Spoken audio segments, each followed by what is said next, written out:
Clarity and contrast. Father James Martin wants you to celebrate Pride Month. He does. He does indeed. But it is, in fact, the month of the Sacred Heart, which brings us to the bishop in Charlotte. So we've invited Steve Cunningham, who lives in Charlotte, North Carolina. Even here at Belmont Abbey, Benedictines, who were nowhere near, I would say, Orthodox in a lot of things, they even told him, Wow. You might need to take this. This is nuts. Then he brings up Sacrosanctum Concilium over and over and over again, but then kind of like poo-poos on it literally in the next breath. Like a couple aces up my sleeve that I haven't told many about that we're definitely working on right now, and it's already in the process. Pope Leo has anything to say about it. Yeah, everybody was going, does somebody want to tell him that Francis is dead? I mean, did he not get the memo? By the way, my name is Joe McClane. I host a radio program called A Catholic Take, where we look at the world through a Catholic lens.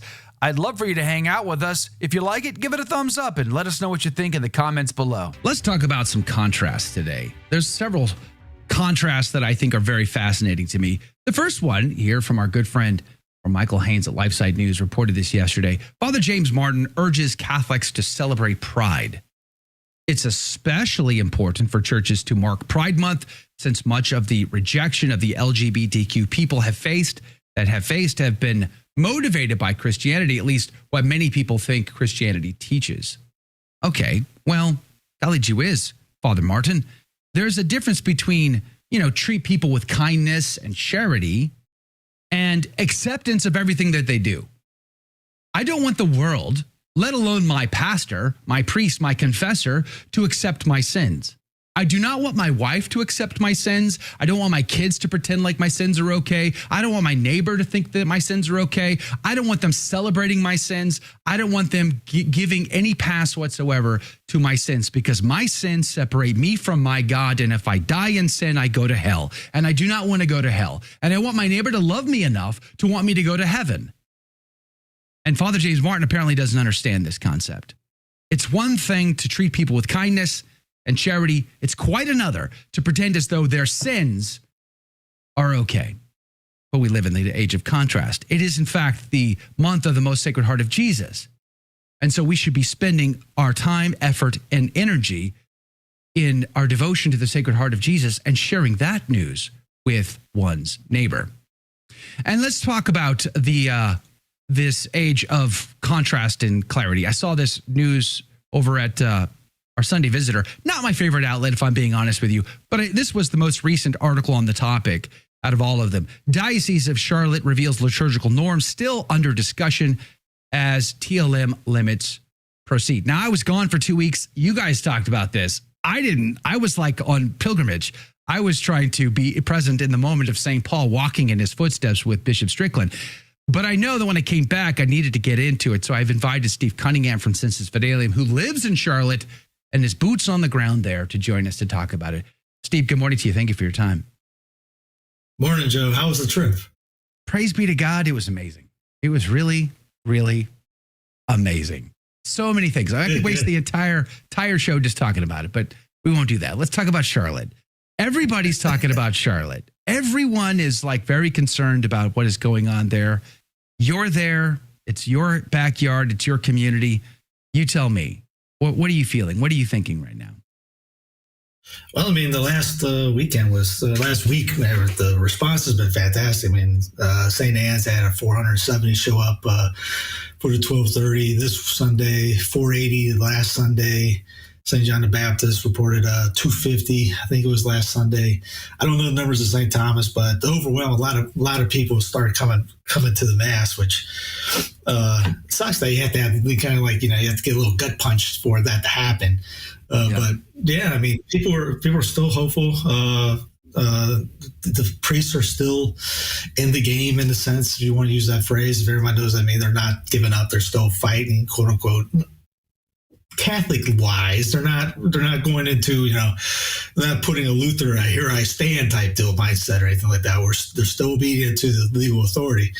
But I mean, everything you saw the Rate article, everything that got tabled, who knows? I mean, I know of regular and Novus Ordo parishes where, fathers still wore the fiddle back Sunday, and someone told me that one sermon, the priest started getting on the bells part of it, went back in the back and started ringing the bells during the sermon. So people, I mean, I mean, you saw. I mean, the response from a lot of other people's. Father Teague made a video. There's a lot of mocking videos about it, in which EWTN Raymond Arroyo, the Posse, did a great video. I thought it was a great response the other day. I mean, there's been. I mean, I guess it could be global. I haven't looked what the French have said or the Germans, but the English response for sure has been. Unison. I mean, he united everyone pretty much against them. And even, like I said, even I joked with other people saying, even here at Belmont, the Belmont Abbey Benedictines, who were nowhere near, I would say, orthodox in a lot of things, they even told him, wow, you might need to take this. This is kind of nuts. Well, I mean, from my understanding is the leaked document basically said some things that seemed rather wild to, I think, the average person. Like you can't, a woman can't veil. They shouldn't veil. The Blessed Virgin Mary veiled. What are you talking about exactly? Like, what world do you live in that you're going to tell women they can't veil? Like, really? Like, that's bizarre. So the question, I think, is, are they that tone deaf? Is the bishop this tone deaf? Is he this out of touch? Or is this an agenda? How do you see it? I didn't know all this stuff triggered him. Like, I know exactly one parish that he went to, and then I was reading that whole Rate thing going, they do that down the street. I know exactly. I mean, the whole veiling thing, it was about don't veil if you're going to be a lector. Like, you're supposed to take the veil off when you enter the sanctuary or, something like that. So because I know there's a lady that veils when she goes up and veils the whole time. And then she's the lector sometimes and she's still got a veil on her. The altar. But why would that be a problem? Like, why would a woman veiling in a church be at any, like, I can't understand the scandal of it at all on any level. I get it. You don't like the traditional Mass. You prefer the Novus Ordo, whatever. But at the same time, it's like, it's just a woman wearing a veil. Like, how does that bug you? Like, I don't understand. See, Joey, the problem is you're trying to think, and you have to jettison all reason, rational thought for this. I mean, all right. I mean, like the bells thing. I mean, the bells part was literally get rid of the bells and get back to I jokingly call the starting lineup. When they come in and say, somebody in the end will welcome the Saint whatever Catholic Church at altar girl. She's got curls. Here's Susie. That. They want to get back to that stuff. It drives you bad. Now, shake hands with everybody because you've known these same people for the last 20 years, but, That's right. Exactly. And then there's always the homily before the homily that I love at the beginning of the Mass, right? Yeah, like the pre-homily, the warm-up act. That priest, he's been here for only 15 years. You should know him by now. It's Father Smiles, I've seen that before many times. When he said that, I'm going, really? That the bells thing got you? I mean, and then obviously, you saw the crucifix, the candles, the book stand. Apparently, that blocks your line of sight. I mean, God forbid if you go to a Byzantine liturgy, right. You see that kind of statue right there, which he has. Right. He's been to it. They had both bishops here one time for the Divine Liturgy, and that the Ukrainian bishop is dirt poor and dressed to the nines. I mean, he's on a podium, and our bishop's over there and the Franciscan stuff. And I was like, I wonder, you got the money, he doesn't. He looks good. But I don't know. I don't know if all that stuff really got to him or what, but I guess it's that mindset of his Franciscan order to more power, more poor, get rid of all the good looking stuff. I mean, then you go to John Vianney, who wore rags as a cassock, but had the most beautiful vestments and the chalices for our Lord. But so it's just a disconnect of maybe or something, or wherever he got brought up in or taught or stuff like this. But yeah, it's definitely one of those things you scratch your head going, really? That's your issue? The Latin that's being chanted, the Pater Noster? Your boss is doing that right now. I mean, so I was just on, as I said, on pilgrimage for 2 weeks, and with Bishop Strickland, who has grown more and more in love with the traditional Latin Mass. And so he tries to say it as often as possible. And he's learning as he goes, and he's getting better as he goes. And it's been a few years he's been doing this. So I knew that when I went on this pilgrimage, I would likely end up being the only guy who could do the altar server job. So I had to get my sons to give me the crash course before I left. And I brought my cheat sheet, and the bells stressed me out more than anything, just to be honest with you. Getting the bells right, like, it was stressful. But nonetheless, I put the effort in, and it was an incredible and a wonderful experience. A lot of the pilgrims did not have the experience of the traditional Latin Mass. So they didn't understand why bishops said certain prayers quietly.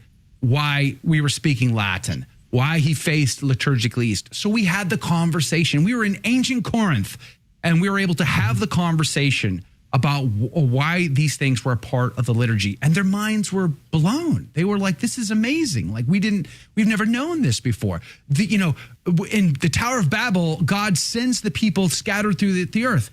Well, Christ's passion, death, and resurrection is the reversal of the Tower of Babel. We're now bound to the one loaf, the one body, the one bread, the one language, the one liturgical language, which is Latin for the West.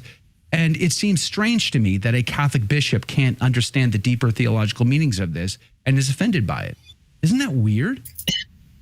Yeah, like in the article, the thing he brings up Sacrosanctum Concilium over and over and over again, but then kind of like poo-poos on it literally in the next breath. And he brings up that term sapientiae in the preamble and going, really? You say this, you know it's there. And then we don't want anything. We don't want to look. I mean, the line on the the fiddlebacks. Fiddlebacks are they give the impression that the person who's wearing it is pre-Vatican II mindset theology, and we don't want to have that kind of push from the altar. What realm has anybody ever thought that guy's in a fiddleback? That guy must be thinking pre-1930 or something like that. Nobody's ever thought that in their life. Right, exactly. So, all right, so we're going to run out of time really quick, and I want to invite you back at the top of the hour if you can, and we can continue the conversation. But I've heard that he's got the pushback, so he's kind of scaled back. And what are the laity able to do? I hear that there's an effort to bring a canon law case to try to prevent these restrictions. Yeah, there's all kinds of bullets in the chambers, as you could say. I mean, that one's the first step, and it would be funny if we get it thrown out just because he forgot to dot an I, because we got 10 days to file it, and then he's got 30 to respond or something like that. And then there's another step, and then there's obviously petitions to Rome, and then I got a couple aces up my sleeve that I haven't told many about that we're definitely working on right now, and it's already in the process. But there's a lot of ideas out there. I mean, I tell everyone, it's not like the 1980s or 1970s. People trying to compare it to that. I go, totally different mindset, totally different world, totally different atmosphere. I mean, this is temporary, not permanent. And then I told somebody that it's just like if he burns the forest down, the nutrients from the ashes will make this thing a lot better, because the root system here is great. I mean, I know guys that are going to fly out to Rome. I know that there's a lot of things going on. It's like the fight's not over. It's nowhere near the end. But I mean, it's like the Ghostbusters line I mentioned last time. I go, if we go to jail, we'll be happy. We'll go peacefully. We'll make the best of the situation if needed. Make that hideous Protestant church, whatever it is, into a glorious outpost, and we'll try to tell guys, all right, let's convert Mooresville. So, do you think Pope Leo will weigh in on this subject? I think that was also interesting that he implements Traditionis Custodes after Francis dies and before Pope Leo has anything to say about it. Yeah, everybody was going, does somebody want to tell him that Francis is dead? I mean, did he not get the memo? Yeah, I would assume yes. I don't want to assume anything, but I mean, it looks like something's going on. We're going to push. I told people, stop writing to Bishop, write to Rome. Hit Leo up. Use his words about the Eastern rites that he said about how we need you, the beauty, the irreverence, the mysticism of your liturgy, things like that. The West does the same thing, as you notice when you're serving. So I mean, yeah, I would wager he would. It's just when that would happen. Did you like that video? It's okay. You can admit it. It's perfectly fine. Hey, we cover the big stories of our day, from inside the church to outside the church to all points in between, and we do it from a Catholic perspective. It's called A Catholic Take. It's a radio program Monday through Friday. We live stream it right here on this channel, by the way, so make sure to subscribe, like, and share. We would be very grateful to you. And don't forget, you're going to want to watch this video right here because you don't want to miss anything.